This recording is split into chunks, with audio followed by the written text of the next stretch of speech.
இயேசு கிறிஸ்துவில் எனக்கு பிரியமான சகோதர சகோதரிகளே, இன்றைக்கு திரு அவை நமக்கு கொடுத்திருக்கிற நற்செய்தி மத்தேயு அதிகாரம் 23 இறை வார்த்தைகள் 27 முதல் 32 முடிய.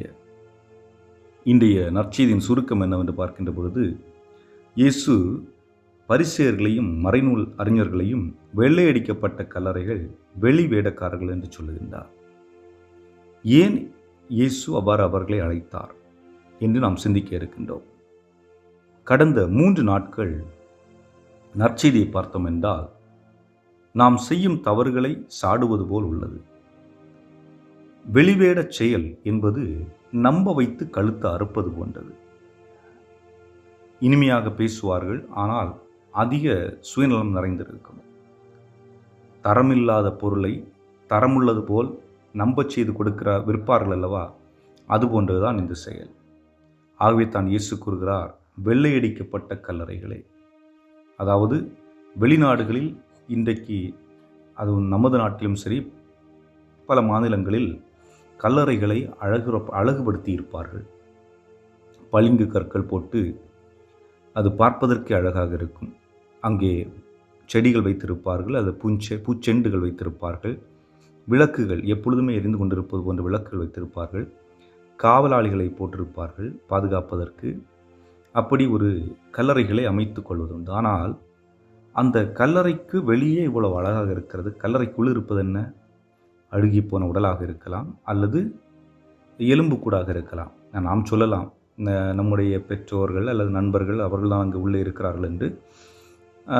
அவர்களுடைய கல்லறை, அவர்களுடைய உடலானது அங்கு அடக்கம் செய்யப்பட்டிருக்கிறது. ஆனால் அந்த உடல் நல்ல நிலையில் இருக்கிறதா என்றால் இல்லை என்பதுதான் பொருள். ஆக அதைத்தான் நான் இங்கு சொல்ல வருகின்றேன். அதே போன்று நாம் இனிமையானவர்களாக நல்லவர்கள் போல் காண்பித்து கொள்கிறோம். ஆனால் உள்ளே பலவிதமான போட்டிகள், பொறாமைகள், பேராசைகள், வஞ்சகம், மன்னிக்க முடியாத தன்மை, பழிவாங்கும் உணர்வு போன்றவை நமக்குள் நிறைந்திருக்கிறது. நாம் வெளியிலே நம்மை அழகுபடுத்தி கொள்ளுகின்றோம். அதுவும் குறிப்பாக இன்று நாம் சொல்ல வேண்டுமென்றால் பல கடைகள் வந்திருக்கிறது. இன்னும் பல முகத்தை அழகுபடுத்துவது, தோலை அழகுபடுத்துவது, முடியை அழகுபடுத்துவது என்பது போன்று பல வழிகளில் நம்முடைய புறத்தை அழகுபடுத்துகின்றோம். ஆனால் அகமானது அழகுபடுத்தப்படுகிறதா? உண்மையிலேயே நம் அகம் அழகாக இருக்கிறதா என்று ஒரு கேள்வியை நாம் எழுப்ப வேண்டும். ஏனென்றால் இயேசு எதை குறிப்பிடுகிறார்?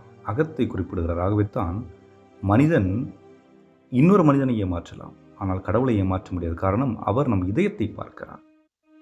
அதே போன்று இன்றைய நற்செய்தியின் 2ஆம் பகுதியில் பார்க்கின்ற பொழுது, பரிசேயர்கள் இறந்த இறைவாக்கினர்களுக்கு நினைவு மண்டபம் எழுப்புகிறார்கள்.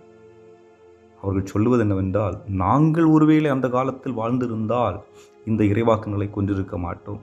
ஆக இவர்களுடைய மூதாதையர்கள் தான் அந்த இறைவாக்கினர்களை கொல்லுகின்றார்கள்.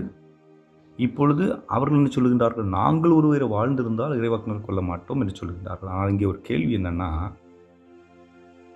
முதல் கேள்வி, இறைவாக்கினர்களை கொல்ல மாட்டோம் என்று சொன்னவர்கள்தான் இயேசுவை கொலை செய்வதற்கு முற்பட்டு கொண்டிருப்பவர்கள். இயேசு எப்பொழுது சிக்குவார், அவரை கொலை செய்யலாம் என்று தேடிக்கொண்டிருக்கின்றவர்கள் இந்த கூட்டம். இரண்டாவது, இறைவார்த்தையை நிராகரித்துவிட்டு எப்படி புனிதர்களை நினைவு கூற முடியும், அல்லது இறைவாக்கினர்களை நினைவு கூற முடியும்? அப்படி நினைவு தூண் எழுப்பி என்ன பிரயோஜனம்? ஆக எதற்கு முக்கியத்துவம் கொடுக்க வேண்டும் என்று ஒன்று இருக்கிறது. அந்த முக்கியத்துவத்திற்கு நாம் முக்கியத்துவத்தை கொடுக்கின்றோமா என்பதுதான் நாம் பார்க்க வேண்டிய ஒன்று. ஆகவே இயேசு அவர்களை பார்த்து வெளிவேடக்காரர்கள், வெள்ளையடிக்கப்பட்ட கல்லறைகள் என்று சொன்னார். என்னை பார்த்து அவர் என்ன சொல்லியிருப்பார்? நான் உண்மையிலேயே இரட்டை வாழ்வு வாழ்கிறேனா அல்லது ஒற்றை வாழ்வு வாழ்கிறேனா? அகவாழ்வு ஒன்று, புறவாழ்வு ஒன்று என்று வித்தியாசப்படுத்தி வாழுகின்றேனா? எப்படி வாழுகின்றேன்? அதுவும் குறிப்பாக என்னுடைய குடும்பத்திலே விசுவாசத்தை கடைபிடிப்பதில், சமூகத்தில் நான் எப்படி வாழ்ந்து கொண்டிருக்கின்றேன்? நம்முடைய பேச்சிலே பல நேரங்களிலே உண்மை, நீதி, நேர்மை, இரக்கம், அமைதி என்று இருக்கும். ஆனால் அது செயலில் இருக்கிறதா? காரணம் என்னவென்றால், அந்த அரசியல்வாதிகள் மேடைகளில் பேசுவாங்க, அதை செய்கிறோம், இதை செய்கிறோம், ஆன பூனைன்னு சொல்லிட்டு நிறைய சொல்லுவாங்க லிஸ்ட்டு. ஆனால் யதார்த்த வாழ்க்கையில் மேடை விட்டு இறங்கிய உடனே அந்த பொய்கள் எல்லாம் காணாமல் போய்விடும். ஆக அதுபோன்று பொய்யான ஒரு வாழ்வு, நேரிய ஒரு வாழ்வு எதை நான் வாழ்ந்து கொண்டிருக்கின்றேன்?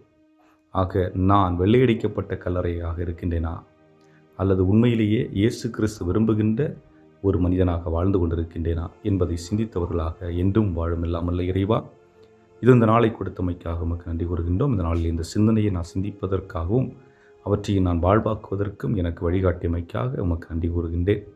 தொடர்ந்து உம்முடைய அரவணைப்பும் உம்முடைய ஆசீர்வாதமும் எனக்கும் என்னுடைய குடும்பத்திற்கும் நிறைவாக தந்தருள எங்கள் ஆண்டவராய் கிறிஸ்து வழியாக மன்றாடுகின்றோம். ஆமென்.